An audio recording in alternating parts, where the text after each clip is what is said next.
There was a time in my life where everything looked fine on the outside, but internally, I felt completely lost.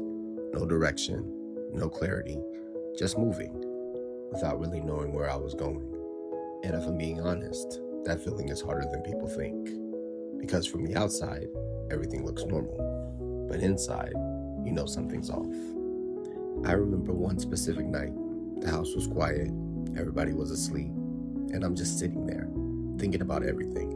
Work, family, decisions I needed to make, the weight of responsibility, trying to do the right thing, but not being sure what the right thing actually was.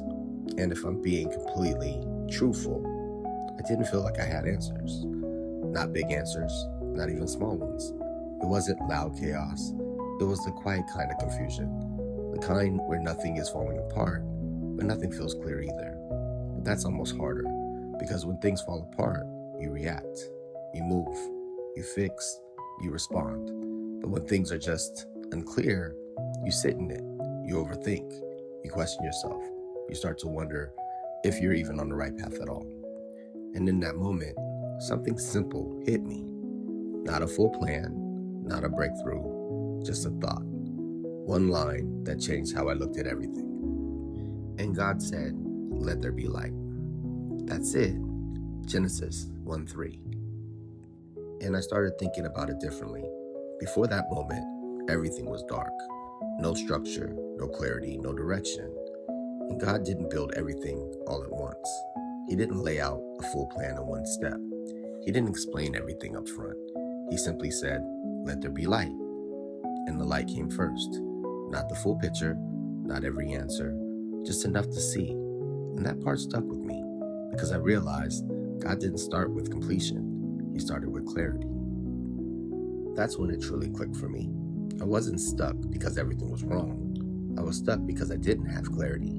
And I kept thinking I needed a full plan, a full answer, everything figured out before I moved. But what I really needed was light, just enough to see the next step, the next decision, the next move. And the truth is, a lot of us stay stuck in places we don't need to be because we're waiting for everything to make sense, when really, God is just trying to show us what is right in front of us. You don't need everything to make sense right now. You don't need to see the whole path. You don't need all the answers before you move. Sometimes all you need is light for what's right in front of you. And if you follow that, step by step, you realize you were never as lost as you thought. Because once light enters, everything starts to change. If this spoke to you, you can find more reflections at jamesnorajr.com. Faith Forward, turning the word into everyday life. Keep reading and keep living, trusting God every step of the way.